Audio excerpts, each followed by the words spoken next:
About 27 weeks away from the presidential election in 2024, we have a vice presidential slot that's wide open for the Republican Party. Today, we're going to see who that shortlist is and who exactly I think it's going to be right now.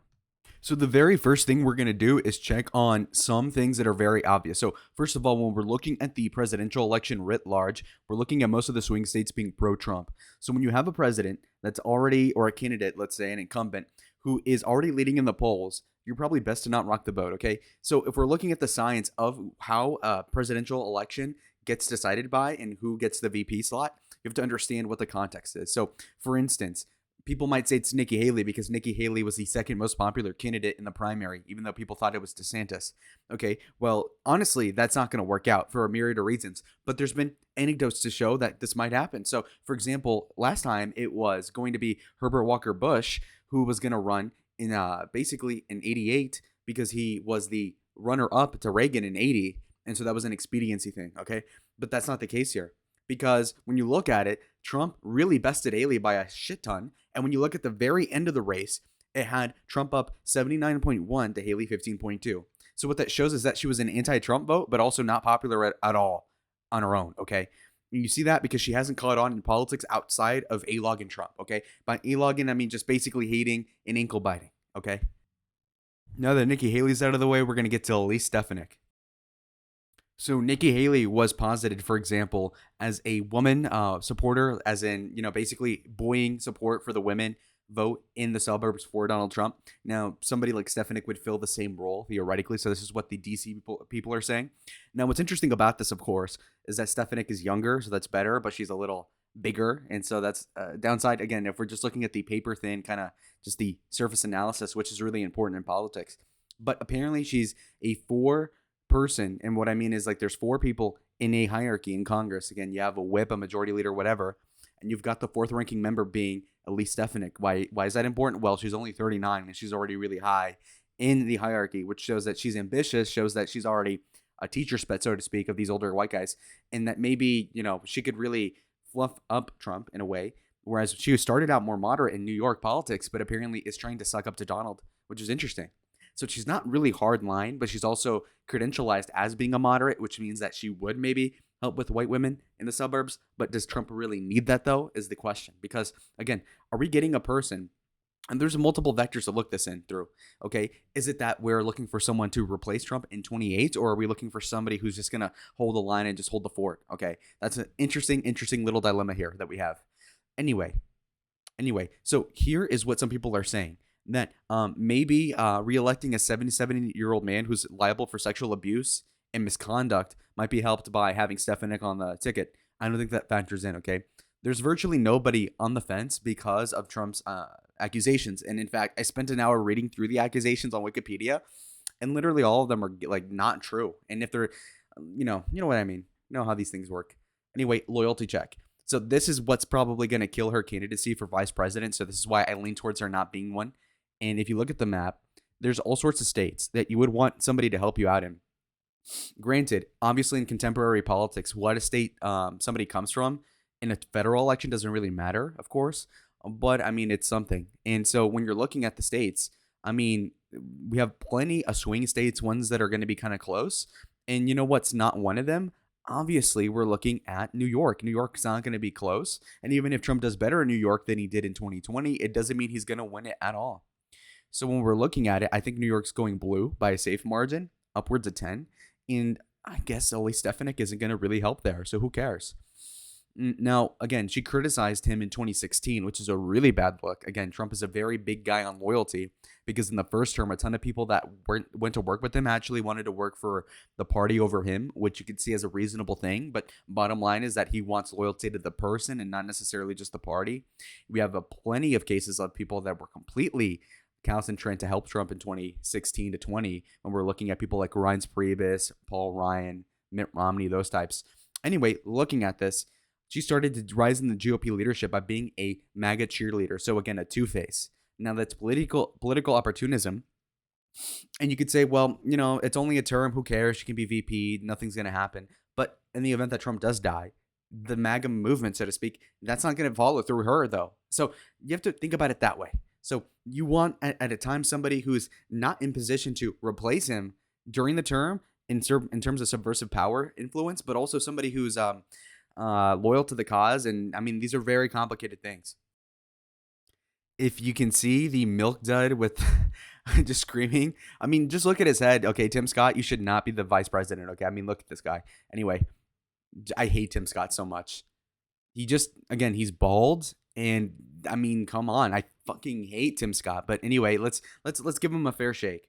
A lot of people are saying Tim Scott because, oh my God, he's like the token. Oh, it's so great. Look, that isn't really that important. Number one, and two, he sucks. He actually ran for president himself, got completely obliterated, which I think was a cynical way to get his name in the fucking bucket so he can get picked for vice president. That was it. And he would have had a case if he pulled Haley numbers, DeSantis numbers. If he pulled double digits, he was at like 2%. And so Tim Scott is the only black Republican in the Senate, but who cares? It doesn't matter. And you know what? He's not even like black. He acts white. You know what I mean? And this is like a touchy subject for a lot of white people in election Twitter or whatever to talk about. But as a Mexican, I can say, like, you know what? You act more white than I do. Like, Tim Scott is completely boring and he's milquetoast. And if he weren't black, he'd be working at a McDonald's as a middle manager at best, because the guy is a fucking nitwit. And there's a reason why he bottoms for Lindsey Graham, to be honest. So when we're looking at things like this, Tim Scott is not going to make it in politics. Now, here's the thing.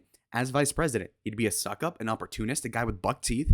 And frankly, nobody would say he has an idea that's worth a damn. An original thought has never crossed his mind, which makes you think that the guy isn't really there mentally. Now, that being said, he's described as sunny and optimistic. Okay, well, that's really, really, really stupid, okay? Again, I'm looking for a leader theoretically. You're saying you're sunny and optimistic? You sound like a 5th grade teacher. No, 5-year-old teacher. Yes. You teach a bunch of little kids. Oh my God, it's sunny outside. You are cringe. Okay, now look at this. Cons. Scott's performance in the 24 GOP primary was unimpressive, though he raised nearly $46 million. So there's a lot of AstroTurf support for the guy, which might lead to more donor money to Trump theoretically through Tim Scott. But no. Also, Trump is concerned about Scott's hardline stance on abortion, which is good. Which is good. Like, okay, I agree with the anti-abortion stuff. But again, electorally, not great. And electorally, again, lost in the primary, not great. Okay, now look at this. All right, so when it was time to drop out, he endorsed Trump and headed New Hampshire, just kind of screwing over Nikki Haley, which is a snake move because Nikki Haley put him on for the Senate in South Carolina, where she was the governor. But then he did some grade A groveling, telling Trump that he doesn't hate anyone and that he just loves Trump. Okay, that is pathetic. As a grown man, to run against him and then in your 50s be like, oh my God, I just love you, Daddy Trump. Please. No, that is so cringe. Just defiling of one's masculinity. Now, he got engaged to a mystery girlfriend nobody knew about. Maybe because Trump didn't want a bachelor as a vice president. Think about that. Think about how gay that is, by the way. Okay, so the guy's in the closet and he's trying to compensate by having a beard. Now, the thing with the beard is that you ought to have one like earlier on in life. If you're getting a girlfriend for the first time in your 50s, then, I mean, come on, like, why even pretend at that point? Just to be on the cast of Glee. I don't know. Okay, so here is a Trump quote about picking Tim Scott. A lot of people like Tim Scott. I called him and I said, you're a much better candidate for me than you are for yourself. Okay, so you see that? Just a complete condescending, like, backhanded compliment. You fucking suck. You're better as a sidekick than you are president yourself. And so do you want to pick somebody for vice president that you can only see as a sidekick? That's an important question and conundrum for Donald Trump. That being said, he does not respect Tim Scott. He doesn't even like him, and he thinks he's a fucking loser snake. That's the bottom line. Okay, now, Marco Rubio. Now, my uncle is more popular than a lot of these other people. Clearly, he's not as like dysgenic as the milk dud that we were talking previously, the other senator there. But we've got pros for Marco Rubio. Okay, so he's about 50 years old, so that's a good age. Okay, so looking at what sells you on Marco Rubio, first of all, we have to look at what state he's from. So he was a very fringe candidate to be the vice presidential nominee in the ticket for Mitt Romney in 2012 because of Florida being a swing state. Now, that's an important thing. That being said, in 2016, similar thing. Again, Florida, big swing state. But come 2020, it's not a swing state anymore. Come 2022, it's not a swing state anymore. So come 2024, furthermore, we can say it's not a swing state anymore. What that means for us today, folks, is that Marco Rubio coming from Florida isn't going to really help. And you could say, well, he's Latino, so he might help with Latinos. I think that would help at the fringe, like a little bit. There's very few people that would say like, oh my God, he picked a token. Thank you. I mean, that's not going to really work. And he's Cuban, not Mexican. Again, Mexican would be the ideal for Latino like vote. But of course, it's only Cuban, and Cubans are already Republican. So it's not great on that basis, okay? But the last name Rubio is great. I love it. It means ginger in Spanish. But anyway, let's look at some other things right here. So first of all, he's from Trump's home state. So one of them would have to move residences, which is difficult because Marco Rubio is a senator already from Florida. So you would want Trump to move to Las Vegas or something like that, which is crazy. But anyway, loyalty check. Well, basically, they hated each other in 2016. You know, Trump called him Little Marco, of course. And they were talking about each other's genitals. So it got sussy for a second. And now this is looking tough. Marco Rubio said in a report, "Never have I once talked to Trump about the vice presidency," end quote. So, I mean, that's looking pretty doubtful. That being said, again, for the electoral map, I think he hardly matters at all. I think that he might help Trump a little teensy-weensy bit in the suburbs and with Latinos, but not enough to really make a difference in regards to being a deal breaker or a case maker for the kingmaker position of vice president. But anyway, we're gonna say this is a mid pick. Again, as like a strong conservative, you want somebody who's as conservative as Trump as a backup, ideally, because come 2028, the incumbent vice president is going to be probably at the lead of a lot of the fundraising apparatuses, will have a leg up over the other candidates in a primary. So if you get a very standard wishy-washy Republican like a Jeb Bush with a Trump flair, that's going to be really lame, and they might win the primary off the basis that they might get a Trump endorsement once he's like in his 80s and doesn't really give a shit anymore, maybe. But okay, so Kristi Noem, this has got to be one of the worst ones, okay? So be very careful because, again, she's like pretty attractive, 40-year-old woman, okay? But the thing is that she is terrible electorally. And what I mean is that she, in North Dakota or South Dakota, she barely won those elections considering how Republican they are. She underperformed, whether it be for Congress 10 years ago or whether it be for governor 6 years ago, okay? She completely shot the bed. And so what that means for us is that, like, if you can barely win South Dakota, what makes you think you can do well overall? And so when we're looking at it, it's not great. Now, she got bona fides from conservative aisles because basically she was good on the COVID issues, which is kind of irrelevant because you're from South Dakota. So it's not like, if you were strong on COVID, in Shanghai or someplace like very densely populated, of course, that would matter. But in South Dakota, I mean, does it really, Also, when I was at CPAC this year, and she was the top pick, tied with Vivek Ramaswamy for the VP position. Now, that's why I have to be extra careful with Kristi, because with Noem, I think that she has a lot of boomer support. A lot of 6-year-old men that are like, damn, that could be my waitress at the Hooters. The thing is that, like, aside from that, she doesn't really possess anything. She is really just a midwit that coasted on her looks and potentially had an affair with a lot of people in power. So you might think, like, okay, like, for instance, Corey Lewandowski, it's a mess there. Now, here's the thing.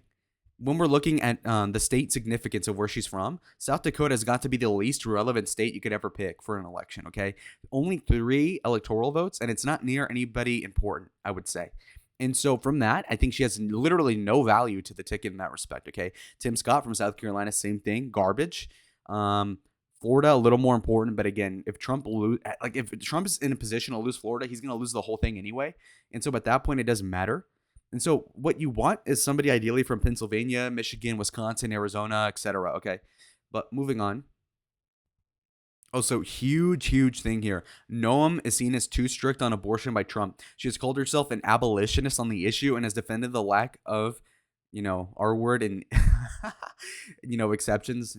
I don't know if I can say these on the algorithm, but anyway, so she's like pro banning abortion in all cases or something, which is nuts politically. Okay, I agree with that, but again, not going to happen nationally. So again, Trump's going to be like, you know what, this is like the one thing I'm losing on in the election. So how about I do not bring somebody who's a hardliner on abortion? And so, I mean, when we're looking at it, it's not great. Also, look at this. Noem passes the luck check, and that's the only thing she passes. She's a former farm girl and beauty queen. Okay, well. Also, look at this. When Newsmax asked her if she'd consider an offer to be Trump's VP, she said, "Oh, absolutely, I would in a heartbeat." So think about that. That's how little she cares about her own state, how little she has going on, in her own political career that she would just drop everything and be Trump's vice president, which I don't like. Honestly, I don't blame her for, but you need to be in a position when you're vice president that you have other stuff going on to where you're not going to be this much of an opportunist, if that makes sense. Okay. So anyway, JD Vance. Now this one's a more fringe option as well. So pros, Trump needs to win Ohio again in 2024, and who better to help him than JD Vance? Okay, this is not true. Trump does not need anybody to win Ohio. And if he, again, same thing with Florida. If you're in a position to lose this state, you're going to lose the entire gambit, 100% guaranteed every time. So let's not worry about this. In fact, let's just get that off the table. Now, moving on, he's a younger guy. He's got this vaguely popular movie and book called Hillbilly Elegy, which is about him. He grew up white trash, Appalachian, and whatnot.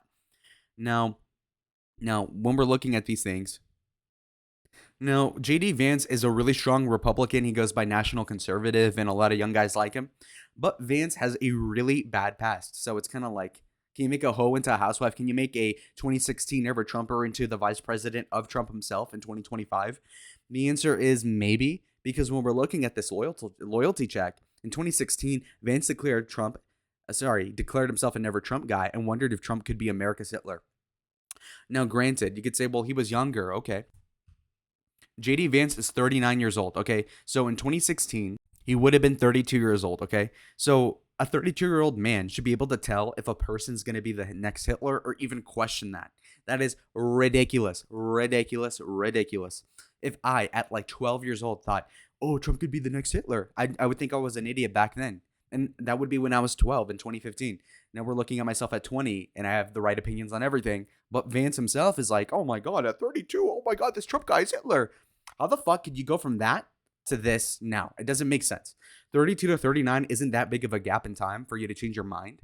And I would understand, again, if you were like 15 and now he's out of college, that he's like mature, but he was a grown man out of college for a decade. And so this sort of thing is ridiculous. Anyway, so in 2022, running for Senate, he became a MAGA convert, which is sus. Trump remarked at a 22 Vance rally, JD is kissing my ass and he wants my support so much. So you see how Trump just demeans people that are like traitors or otherwise just aren't diehards from the day one. He'd be like, oh, wow, Tim Scott, you're a great sidekick. You campaign for me better than you campaign for yourself. Or JD, you're really kissing my ass. You know, he just doesn't respect JD. Of course, he doesn't. Anyway, more recently, Vance said that he would have rejected the Biden won state electoral votes on Jan 6 had he been in Mike Pence's shoes. Now, that's a pretty extreme take, because that's like unprecedented and God knows if that would have even worked anyway. But anyway, so look check wise, if Trump is really looking for a woman or a person of color, Vance obviously isn't that guy. Okay, that's true. So Trump's stance on this, although Trump campaigned for Vance in 22, he was never really impressed he wasn't really impressed by the belated term into Trumpism. At another midterm rally, Trump said of Vance, he's a guy that said some bad shit about me, but I have to do what I've got to do. So again, just like reluctant, doesn't give a fuck. And Trump is not an intellectual. So when you have a Yale graduate like JD Vance, who might be like intelligent, and then somebody of like taste could be like, wow, his take on trade. Wow, that's pretty good. Trump doesn't care. So he's going to be like, you know what? Fuck you. You as a 30-year-old man counter signaled me 8 years ago. I will not forget that. You can suck a... Okay, so it's tough. So looking at JD Vance as a vice presidential candidate, I would say that he'd be decent because, again, he's a pretty good politician. He's good on the issues. That being said, he's been good on the issues, but not for long. And that's a scary concept where he could just change his mind or otherwise could be faking it somewhat. Again, Ohio-wise, he did win the state, but not by like any more than anybody else. In fact, he underperformed and his fundraising total wasn't impressive at all, given the scope of things. So looking at it that way, it's not really like a good resume. And so I think he would be a mid option because, again, he's good on the issues, but I don't think he's fantastic. And I don't trust his track record. It's kind of similar to Vivek with less charisma, but white. So that's the difference there.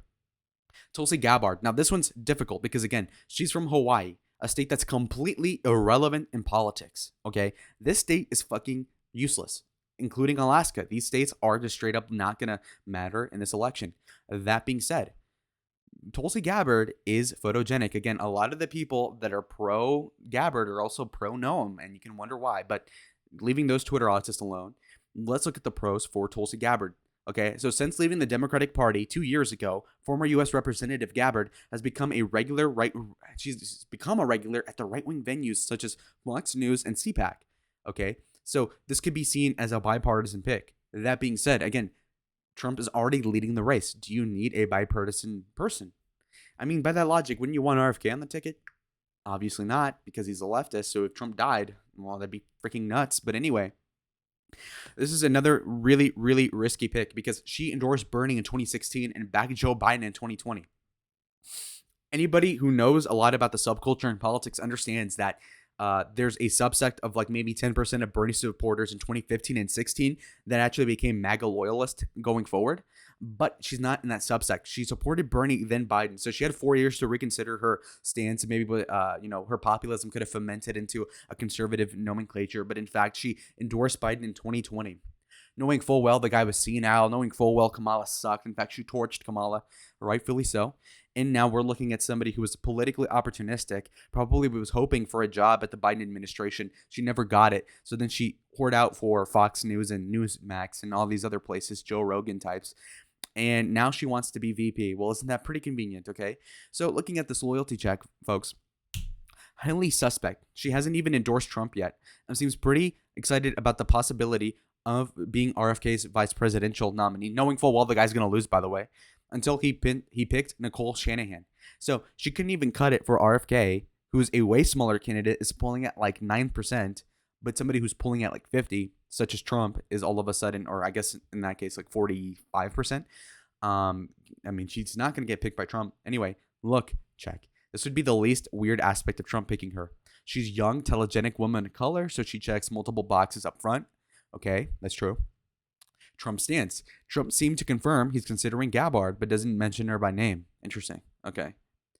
Gabbard stance. When asked in March of 24 in Fox News if she'd consider being the running mate, she said, I'd be open to that. Well, yeah, no shit. If you're open to being the VP for a guy who's pulling at less than 10%, you damn sure are going to be the VP for Trump if given the chance. Okay, so Texas Governor Greg Abbott. Look, is he going to stand up for America? I doubt it. That's a really low blow. I guess I just hit his wheelchair. But anyway, the point being is that he's not going to get picked. So who cares? Who the fuck? Dude, if he picks Greg Abbott, it's over. It's over, bro. I'm going to rope.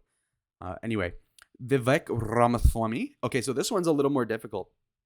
Because, of course, Vivek is a guy who I think is definitely, I would say, crazy insofar as like he's a really out there pick.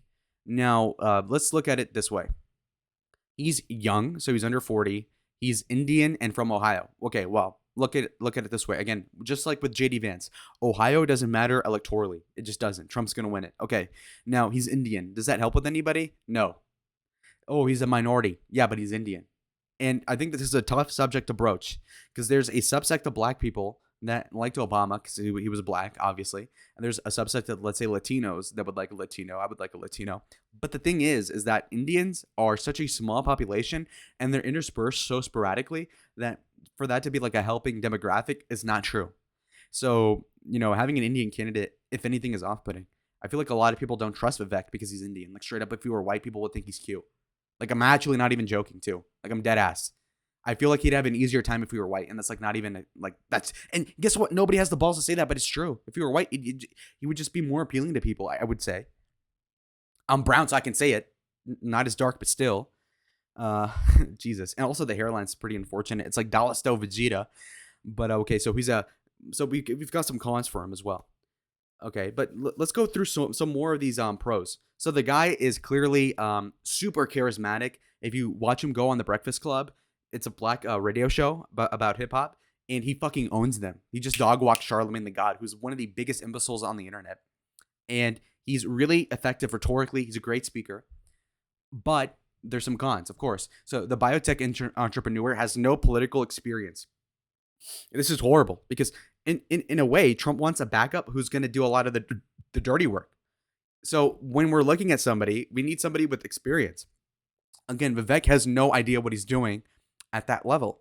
So if you say, hey, Vivek, work with Mike Johnson, work with this senator from this place to get this bill done and through some arcane process, figure this out in the executive office, he's not going to know how to do it. And he's smart and he might figure it out, maybe like 18 months into the term, but we don't have time to waste. And so I think he'd be a horrible pick in that respect. Now, also, a lot of people that support Trump want somebody who isn't Vivek in 28, and Vivek is a strong candidate in 28 if he were to become vice president, because clearly he would have 4 years of getting a repertoire and as well as getting his name out there, as well as being a competent speaker and whatnot. And again, a lot of the same problems that beleaguer Vance, beleaguer Vivek, where we're saying that, okay, well, before you weren't really a supporter of Trump and now you're new to the scene in your 30s, you're switching up just like Vance.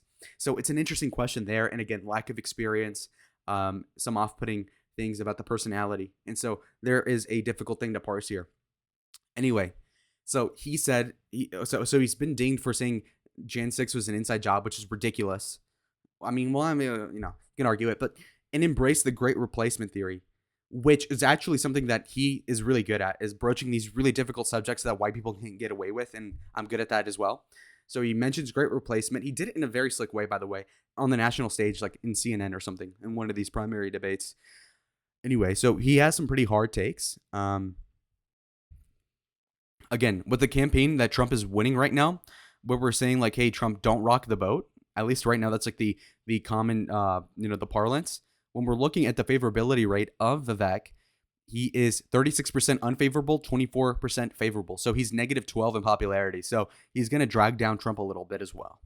Anyway, Ramaswamy praised Trump effusively, even when they were primary opponents, and demanded that the GOP candidate sign his pledge to pardon Trump. Okay.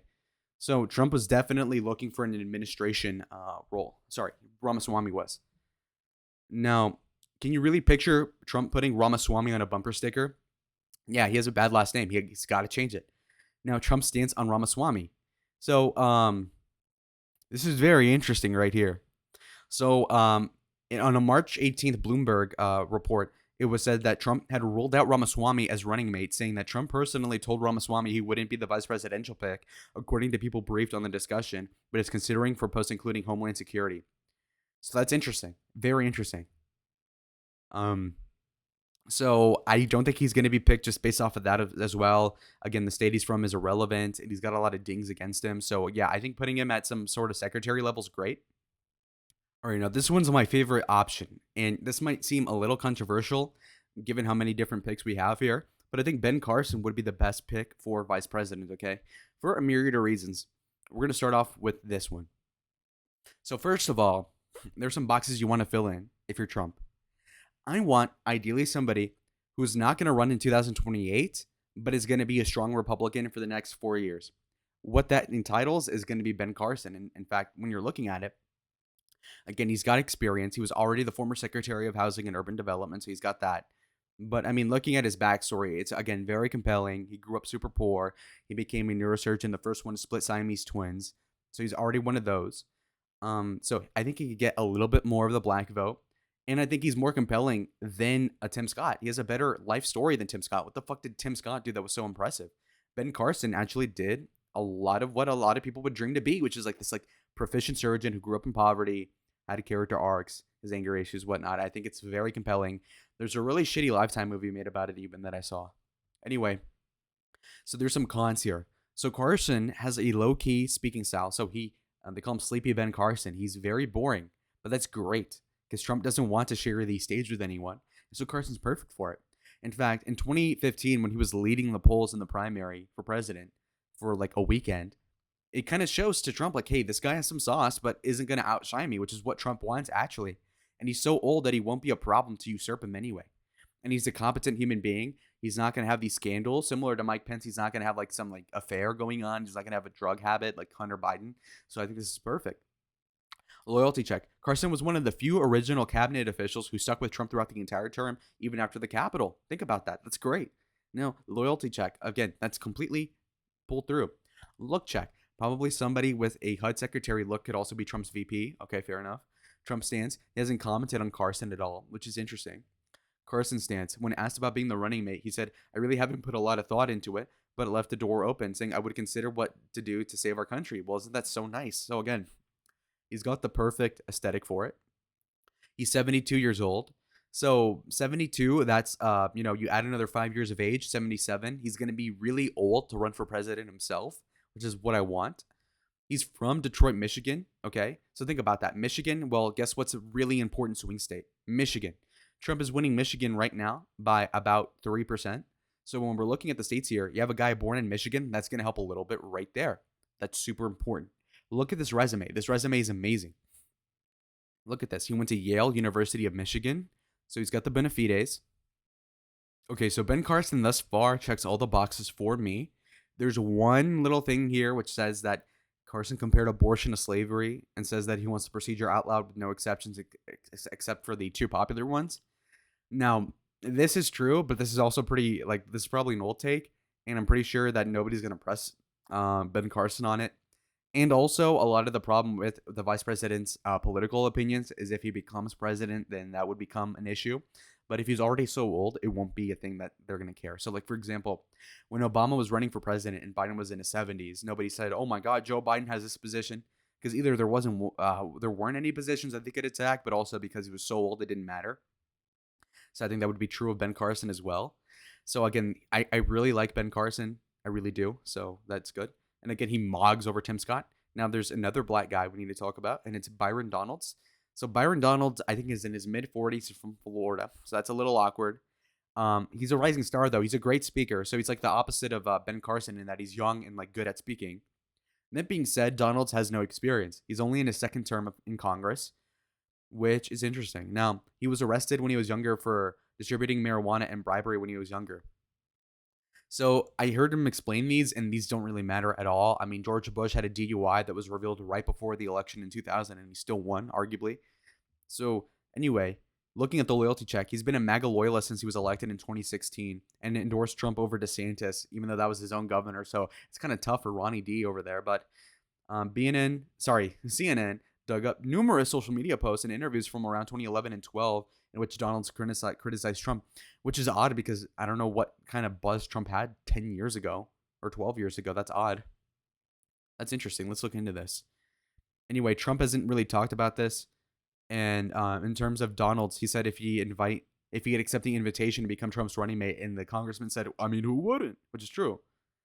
Now, the last name Donalds could go either way. Trump Donalds looks a little silly on a bumper sticker, but Trump might enjoy seeing his own first name on the ticket twice. That's super funny. Yeah, maybe. So as a candidate, again, from where he's from, I think Florida is irrelevant, of course. And that being said, it's not the worst state to be from. Like, I mean, if you were from like Kansas, that would be even worse in terms of like irrelevancy. That being said, again, he's black, which is like a positive, again, a small one. I doubt it really matters. At the end of the day, having a black candidate might win like 2 or 3% of the black vote, so it's not a deal breaker. But anyway, so you have a guy who is a good speaker, has a little bit of a track record that's bad, but doesn't have a lot of experience either. Would probably want to run for president himself in 28, despite not being proven to be worthwhile in that case. So he's a mid option. Again, a great speaker. He's a good backup, but again, doesn't really know how to fulfill the duties. So it's kind of like if you had, a Tom Brady with a couple of years left on his contract, and then you have a backup like Baker Mayfield. Like, do you want Baker Mayfield to be like your whole lifetime quarterback, your franchise quarterback? Not really. Now, is he a good younger backup? Yeah, but like, is he really gonna, So at that point, would you rather a Matt Ryan be his backup, so that therefore you have a guy who's a little bit younger but still too old to be your franchise, so that you can draft somebody new in 28? That's ideal. So you gotta manage it that way. So anyway. Okay, so this is actually a treasure trove of stuff about him from 13 years ago. Wow, I had no idea. So this might be a separate video because this is really long. So we're going to take care of that later on. Comment down below if you want to see this Byron Donalds expose. Damn. Okay, to save time because we've been at it for a while. Sarah Huckabee Sanders. No, I don't want to get into much detail, but no. Carrie Lake. This one's tough. Answer is no again because, first of all, she has no political experience. And two, she's already trying to run for Senate. And I think I don't know if she'd prefer Senate over vice president, but the point is that she's got plenty going on already.